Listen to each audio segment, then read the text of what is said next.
Late us discuss scope of variable. तो scope of variable क्या होता है? It is simply the block of code जहाँ पे उस वेरिएबल को डिफाइन करा गया है, डिक्लेयर करा गया है, ताकि हम ये जान सके कि उस वेरिएबल को हम कहाँ से कहाँ तक यूज़ कर सकते हैं। तो scope of variable is simply the block of code under which a variable is applicable और alive for use. For example, एक फंक्शन हमने लिया है, उसमें एक वेरिएबल एक्स ले लिया। Now within the block of this function FOO, यहाँ पे हमने एक वेरिएबल लिया है x, so this variable x can only be used inside this function only. So ये क्या हो गया? वेरिएबल x का स्कोप हो गया फंक्शन का ओपनिंग और closing braces. The scope of that variable remain inside that function, it can't be use outside that function. किसी और फंक्शन में अगर मैं इसे यूज करूंगी तो that will be an error. Now there are two places where variable can be declared in programming language, inside a function or a block which is called local variable। अगर हम किसी function के अंदर variable declare करते हैं तो वो क्या बन जाते हैं? उस फंक्शन के लोकल वेरिएबल बन जाते हैं। और outside the function that will be a global variable. अगर फंक्शन के बाहर हम कोई वेरिएबल को डिक्लेयर करेंगे that will be a global variable, यानी कि पूरे प्रोग्राम में जितने भी फंक्शन होंगे हम सब में उस वेरिएबल को यूज कर सकते हैं। Those are global variable. Local variable एक फंक्शन के अंदर ही यूज होंगे, ग्लोबल वेरिएबल किसी भी फंक्शन के अंदर आप यूज कर सकते हो। First of all let us discuss the local variable. A local variable is a type of variable declared within programming block और function block. It can only be use only inside that function or code block in which they were declared। यानी कि जहाँ पे declare करोगे आप उस variable को, सिर्फ और सिर्फ उसी फंक्शन के अंदर आप उसे यूज कर सकते हो। The local variable exist until the block of function is under execution.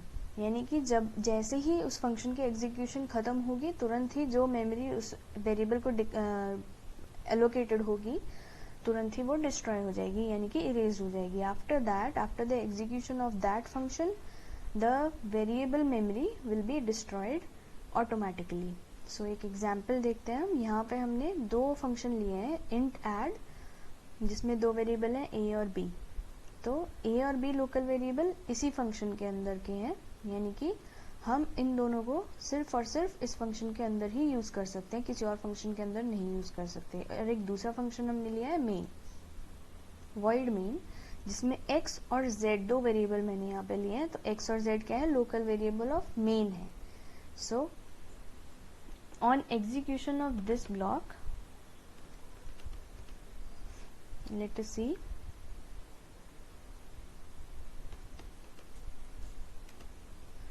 suppose we want to execute this block,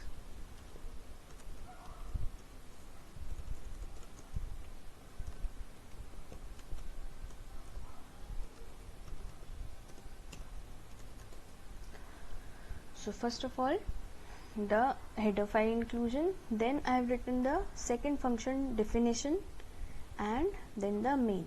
तो एक तरीका आप अभी तक जो हम कर रहे थे फंक्शन में, ये आप वैसे कर सकते हो कि आप फंक्शन को पहले डिक्लेयर कर दो, फिर उसको मेन फंक्शन के मेन फंक्शन लिखो, फिर मेन फंक्शन के बाद उसको डिफाइन करो। और you can directly define that function. अगर मेन से पहले आप डिफाइन कर रहे हो तो आपको डिक्लेयर करने की उस फंक्शन को ज़रूरत नहीं है। नाउ a और b वेरिएबल हमारे सिर्फ और सिर्फ ऐड फंक्शन में यूज होंगे, not with in main function. So let us execute this.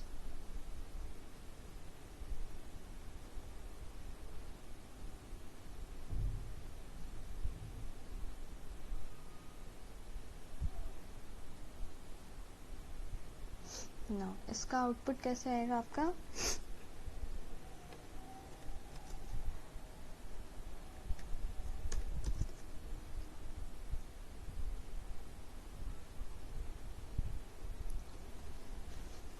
So main function पे आपका एग्जीक्यूशन, भले ही मैंने ऐड फंक्शन पहले लिखा हुआ है, बट कंपाइलर क्या करेगा?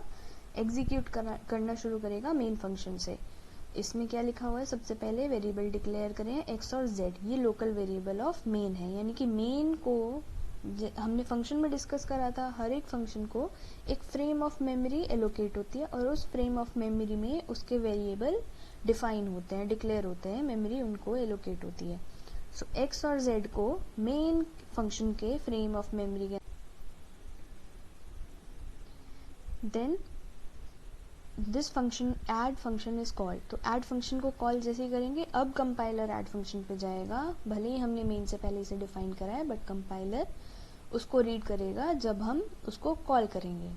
सो मेन फंक्शन के अंदर जब उसको कॉल करा, अब कंपाइलर ऐड फंक्शन पे जाएगा और इसमें क्या लाइन्स लिखी हैं, सबसे पहले a वेरिएबल और b वेरिएबल को हमने डिक्लेयर करा है, these are local variable of this function only.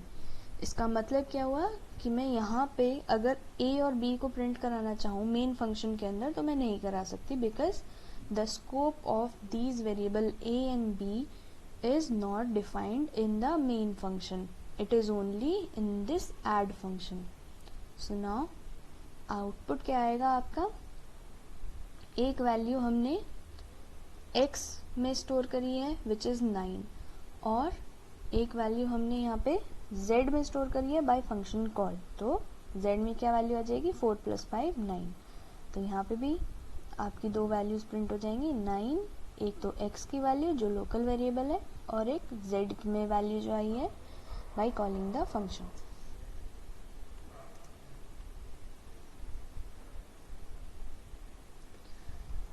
Now second is global variable. तो ग्लोबल वेरिएबल क्या होते हैं, जिन्हें हम फंक्शन के बाहर डिक्लेयर करते हैं। तो global variable defined outside a subroutine और function. The global variable will hold its value throughout the life time of a program, यानी कि थ्रू आउट द प्रोग्राम आपका वो वेरिएबल को मेमोरी एलोकेटेड रहेगी। लोकल वेरिएबल में क्या होता था, जैसे ही वो फंक्शन खत्म होता है उसको मेमोरी जो एलोकेटेड होती थी वो इरेज हो जाती थी, डिस्ट्रॉय हो जाती थी। बट ग्लोबल वेरिएबल में throughout the execution of program, जब तक पूरा प्रोग्राम में सारे फंक्शन एग्जीक्यूट नहीं हो जाते हैं तब तक उस वेरिएबल को मेमोरी एलोकेटेड रहेगी। The global variable will hold its value throughout the lifetime of a program. They can be accessed within any function defined for the program. एक एग्जाम्पल लेते हैं, सेम एग्जाम्पल लेते हैं। हमने यहाँ पे अब ऐड यहाँ पे लिया हुआ है एक function and two global variables. Let us execute this.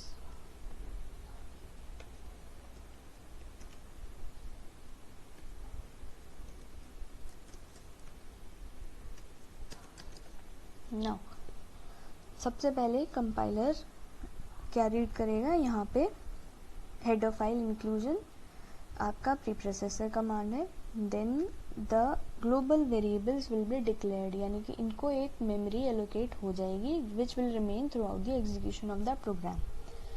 Now a will be allocated value 4 and b will be allocated value 5। ये फिक्स हो गए। अब कंपाइलर जाएगा मेन फंक्शन पे। मेन फंक्शन में हमारा स्टेटमेंट क्या है, एक लोकल वेरिएबल हमने लिया है z, जो कि मेन फंक्शन के अंदर ही हम यूज कर सकते हैं। इस z वेरिएबल में मैंने फंक्शन कॉल कर दिया। फंक्शन कॉल ऐड करते ही कंपाइलर जाएगा इस ऐड फंक्शन की डेफिनेशन पे। नाउ व्हाट इज डिफाइंड है, रिटर्न a + b। अब ऐड फंक्शन में मैंने कोई भी वेरिएबल नहीं लिया है, बट डायरेक्टली मैंने a + b लिख दिया है यहाँ पे। How can I do this, because of that global variable a and b। So a and b की वैल्यू फिक्स्ड हो गई है। अब हम किसी भी फंक्शन में यूज कर सकते हैं उसे। तो a की वैल्यू 4 यहाँ आ जाएगी और b की वैल्यू 5 यहाँ आ जाएगी, जो ऐड होके रिटर्न हो जाएगी जहाँ पे फंक्शन कॉल हमने करा था। तो z में वैल्यू क्या आई, 9।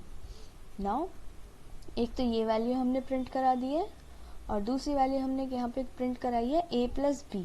नाउ जस्ट सी दैट पुराने फंक्शन में ऐड फंक्शन में भी हमने a + b यूज करा था, मतलब a और b दोनों वेरिएबल यूज करे थे, और मेन फंक्शन में भी a और b दोनों वेरिएबल मैंने यूज करे। This is possible because these are global variable, यानी कि किसी भी फंक्शन में throughout the program I can write it. If I execute this now,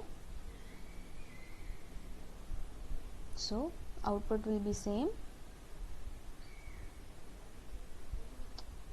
Output will be same, that is 9 = 9. So एक function call से आया z में और एक हमारा डायरेक्ट हमने अरिथमेटिक ऑपरेशन से ग्लोबल वेरिएबल को ऐड कर दिया।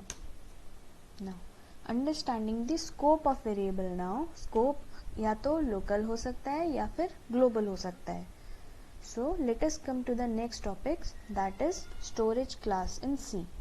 So storage class क्या होता है, हर एक वेरिएबल की दो प्रॉपर्टीज होती हैं, एक तो डेटा टाइप, दूसरा स्टोरेज क्लास. तो स्टोरेज क्लास क्या होता है, it refers to the determination of certain points, जैसे कि उस वेरिएबल का जिसको हम डिक्लेयर कर रहे हैं स्कोप क्या है, वो लोकल है या ग्लोबल है, मेमोरी लोकेशन उसकी कहाँ पे है, रैम में है या सीपीयू रजिस्टर में है, डिफ़ॉल्ट इनिशियल वैल्यू क्या है, गार्बेज वैल्यू है, ज़ीरो है या कुछ और वैल्यू है, and life time of that variable, यानी कि उसको मेमोरी एलोकेशन कब तक रहेगी.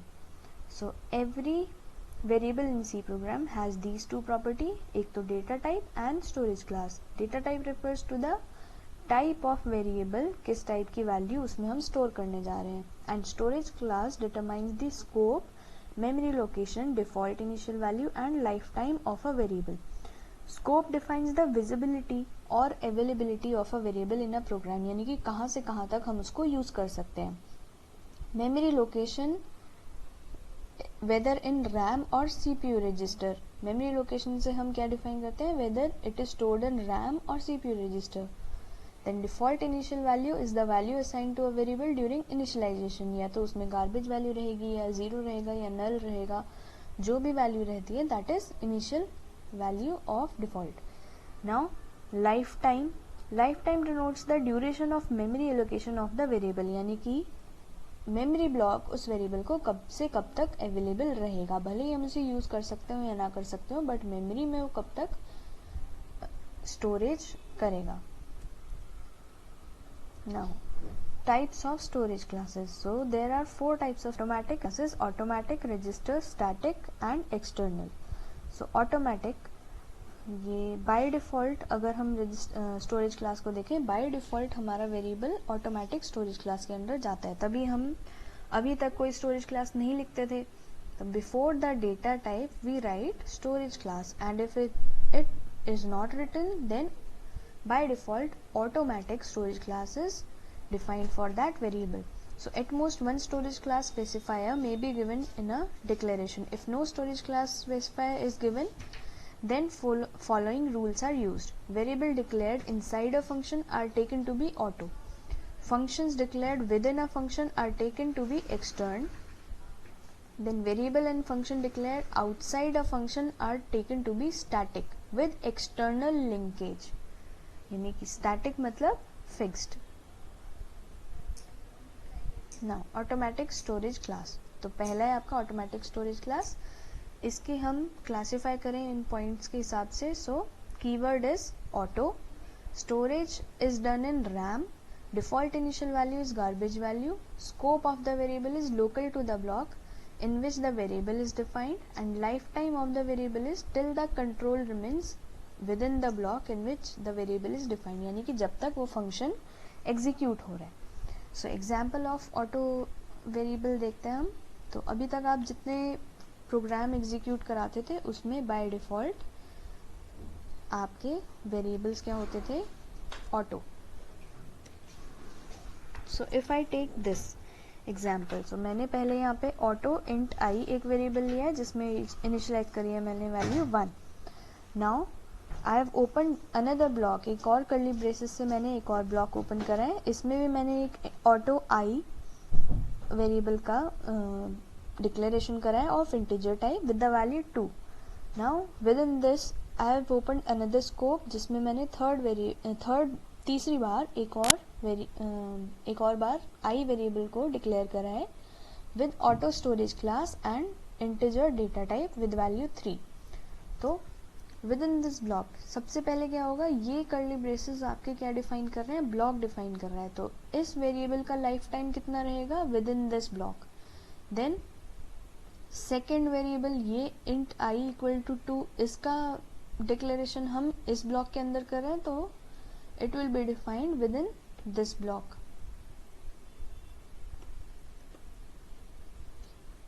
So जो पहला आपका वेरिएबल तो हमने जो डिक्लेयर करा था, that will be given this value 1 and it will be within this curly braces. ये पहला और लास्ट कर्ली ब्रेसेस के अंदर उसका स्कोप रहेगा. So first of all printf statement सबसे पहला कौन सा एग्जीक्यूट होगा? First compiler will read this, then second declaration, then third declaration. Third declaration के बाद क्या है? प्रिंट हमने करा है। एक बार एग्जीक्यूट कराते हैं इसे। नाउ आउटपुट क्या आया हमारा? 3, 2 and 1। Let us make it more clear.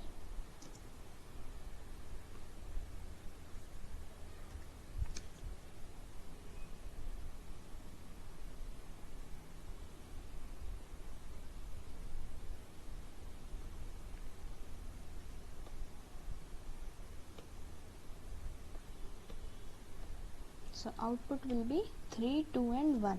तो सबसे पहले ये प्रिंटफ हमारा एग्जीक्यूट हुआ है जिसमें हमारी वैल्यू इस इंटीजर आई की ली जाएगी।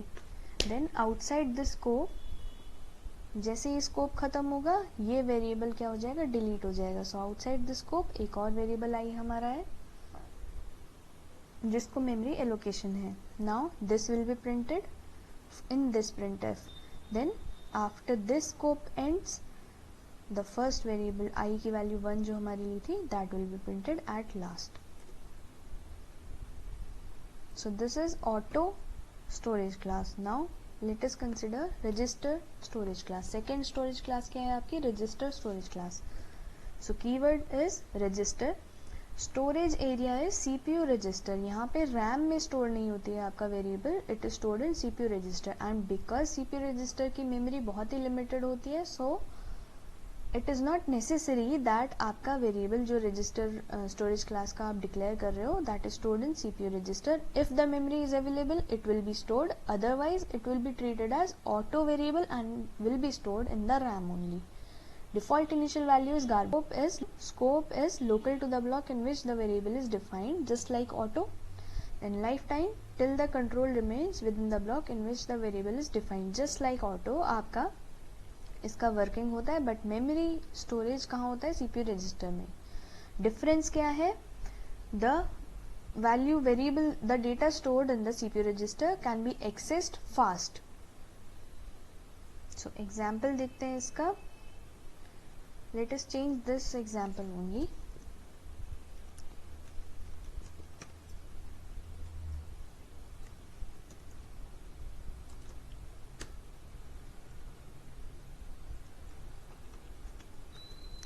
तो मैंने स्टोरेज क्लास सबका ऑटो की जगह क्या कर दिया है? रजिस्टर कर दिया है। अब इसमें आउटपुट में डिफरेंस देखते हैं हमारा क्या आएगा।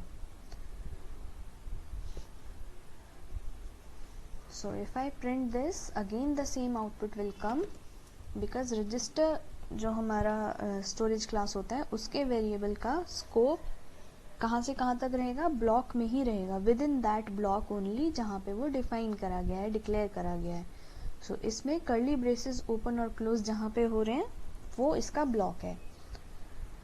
देन सबसे पहले प्रिंटफ स्टेटमेंट हमारा इस ब्लॉक के अंदर रीड करा है जब आई की वैल्यू 3 है, तो 3 प्रिंट हो गया। Then second printf within this block where I की value we have declare to be 2, so 2 print हो जाएगा। एंड थर्ड वैल्यू जहाँ पे प्रिंट हमने कराई है that is for the variable I with value 1। So for separate blocks variable की, same variable की सेपरेट वैल्यूज यहाँ पे रहेंगी because of this scope of the variable.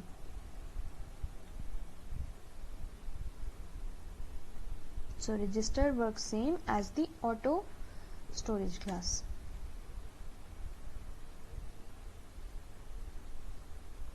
So if the microprocessor has 16-bit register, then they cannot hold a float value or a double value, which requires 4 byte and 8 bytes. So अगर आपका micro processor में store करा रहा तो it won't be available, memory won't be available, तो error show नहीं होगा। क्या होगा उस केस में? If you use the register storage class but no memory is available in CPU register, then compiler would treat that variable as auto storage class and store it in RAM.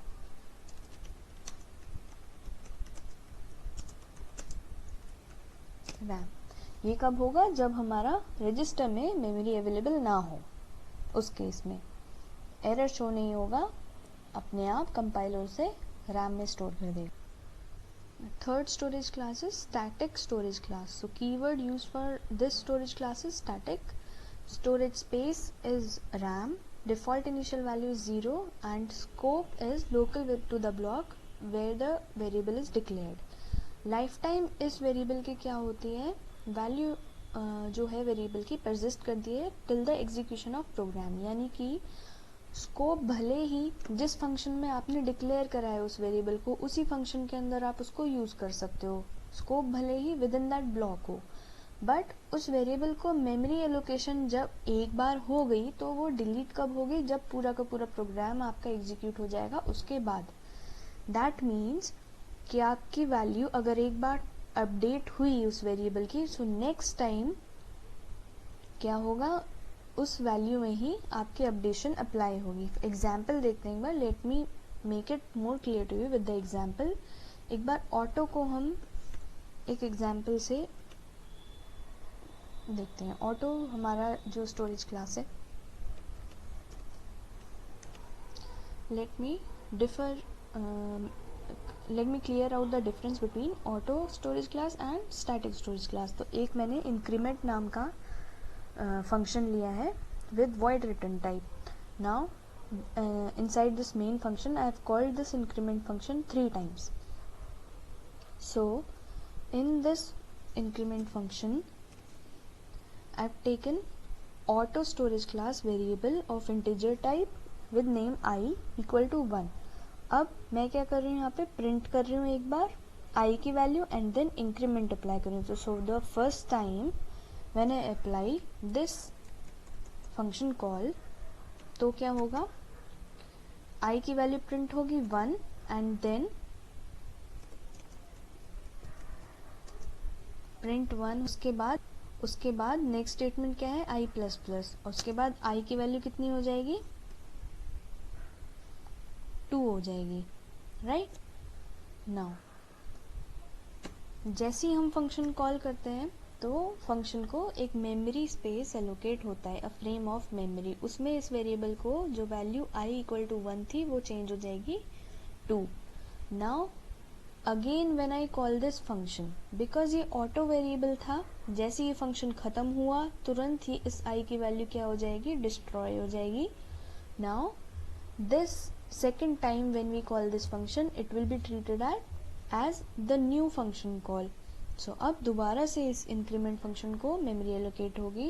It will print again the initial value जो हमने यहाँ पे I variable को दी है, that is 1, and again increment is applied, so I value will become 2 at the end of function. और 2 होने के बाद जैसे ही फंक्शन खत्म होता है तुरंत ये इरेज हो जाएगी. देन इरेज्ड, यहाँ पे भी देन erased.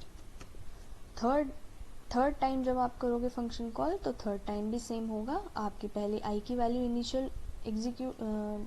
इनिशियल डिफाइन होगी, उसके बाद इंक्रीमेंट होके इरेज हो जाएगी. So for all the 3 function call the value printed is 1. So ये इंक्रीमेंट जो अप्लाई हो रहा है that is of no use in auto storage class. अब यही मैं अगर स्टैटिक स्टोरेज क्लास के साथ करूं, स्टैटिक में क्या होता है, भले ही इस वेरिएबल को मैं with in this increment function he use कर सकती हूँ. I can not use this variable I with in main function. इसका स्कोप भले ही लोकल है बट लाइफ टाइम क्या है, थ्रू आउट द प्रोग्राम. यानी कि अगर एक बार I वेरिएबल को मेमोरी एलोकेट हो गई तो क्या होगा, उसको मेमोरी एलोकेट रहेगी till the end of program. तो अभी स्टार्टिंग में क्या होगा, इनिशियल वैल्यू I की 1 रही तो प्रिंट क्या हो जाएगा 1. Then increment is applied, so I की वैल्यू चेंज हो गई, कितनी हो गई 2. This 2 will remain in the memory, ये इरेज नहीं होगी. Again function call is done, तो लास्ट वैल्यू I की कितनी थी 2. ये अब स्टैटिक क्या होगा, बार बार इनिशियलाइज नहीं होता है, पुरानी वैल्यू कि जो भी आपका अपडेशन हुआ है वो अप्लाई हो जाता है वेरिएबल में. So this won't be initialize now. अब सीधा प्रिंटफ स्टेटमेंट में आपकी सेकेंड टाइम में प्रिंट क्या होगी value, now after increment it will become 3. And now if I execute this, एक बार इसको एग्जीक्यूट करके देखते हैं।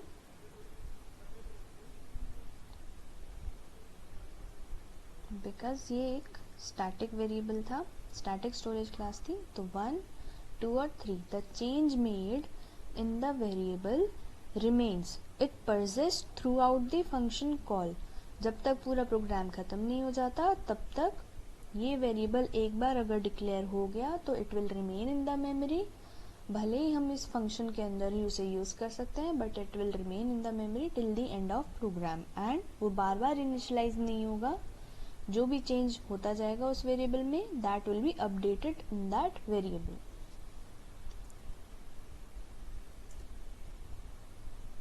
Now last storage class is external storage class. So external storage class का कीवर्ड क्या होता है? extern होता है। storage area is RAM, default initial value is 0 and scope is global.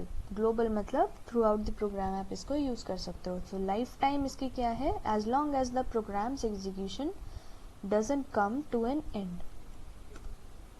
तो पूरे प्रोग्राम के एग्जीक्यूशन तक इसका मेमोरी जो है वो एलोकेटेड रहता है, एंड यूज़ भी आप थ्रू आउट द प्रोग्राम इसको कर सकते हो। The default initial value auto और रजिस्टर में गार्बेज होती है, स्टैटिक और एक्सटर्नल में 0 होती है। Now let us take the example of external. तो इसमें क्या होगा, हम 2 फाइल ले रहे हैं, यहाँ पे 2 प्रोग्राम मैंने लिखे हैं। पहले प्रोग्राम में क्या करा है मैंने, सिर्फ और सिर्फ एक एक्सटर्न इंट काउंट करके वेरिएबल लिया हुआ है जो दूसरे फाइल में यूज्ड है, एंड एक फंक्शन को मैंने डिफाइन करा हुआ है void right extern with argument void, यानी कि कुछ नहीं। इसमें मैंने प्रिंट करा ये value count is %d the value of count. तो यहाँ पे आप देखो कोई वैल्यू मैंने काउंट में नहीं इनिशलाइज करी है। Where I have initialize in second file 2 में मैंने इनिशलाइज करा है, और वहाँ पे ही मैंने मेन फंक्शन के अंदर इस फंक्शन को कॉल करा है जो एक्सटर्नली मैंने इंक्लूड कर लिया। Now let us execute this to make it more clear. तो पहले मैंने एक फाइल क्रिएट करी, उसमें मैंने एक्सटर्न इंट काउंट, एक काउंट की वैल्यू मुझे प्रिंट करानी थी, वो मैंने यहाँ से प्रिंट करा ली। एक वेरिएबल है काउंट इंटीजर टाइप का, वो एक्सटर्नली यानी किसी और फाइल में एग्जिस्ट कर रहा है। Now it will be extracted from that another file and it will be printed here. अब इस फंक्शन का नाम है राइट एक्सटर्न। सो इसको एग्जीक्यूट कराने के लिए मुझे इसे दूसरी फाइल में इंक्लूड करना पड़ेगा। So first of all hash include stdio.h, then hash include strge.c within double quotes. ये क्या है, इस फाइल का नाम है जहाँ पे हमने इस फंक्शन को डिफाइन करा था, gedrge.c। सो इस फाइल को मैंने यहाँ पे इंक्लूड कर लिया ताकि इसके फंक्शन और इसके वेरिएबल मैं अपने प्रोग्राम में इंक्लूड कर सकूँ। यहाँ पे मैंने एक ग्लोबल वेरिएबल लिखा हुआ है इंट काउंट। नाउ एक्सटर्न में एक लिमिट होती है, आपका ग्लोबल वेरिएबल ही एक्सटर्नली यूज हो सकता है। सो इंट काउंट मेरा एक ग्लोबल वेरिएबल है, and extern void right extern, ये क्या करा है मैंने, एक्सटर्न इसका स्टोरेज क्लास डिनोट करा है इस फंक्शन का। सो नाउ कंपाइलर जब इसको एग्जीक्यूट करेगा, when it will see extern, तो कहाँ पे जाएगा, इस फाइल में जो एक्सटर्नली ऐड करी हुई है, एंड यहाँ से इस फंक्शन पे जाएगा, फंक्शन की डेफिनेशन पे, और यहाँ पे जो स्टेटमेंट है उसको एग्जीक्यूट करा देगा। नाउ मेन फंक्शन में हमने पहले काउंट की वैल्यू असाइन करी है 5, देन फंक्शन को कॉल करा है। So function will be called externally from this another file. तो इसको एक बार एग्जीक्यूट करके देखते हैं। Let me run this now. Count is 5। ये स्टेटमेंट इस प्रोग्राम में नहीं लिखा था, ये कहाँ लिखा हुआ है, दूसरे प्रोग्राम में लिखा हुआ है।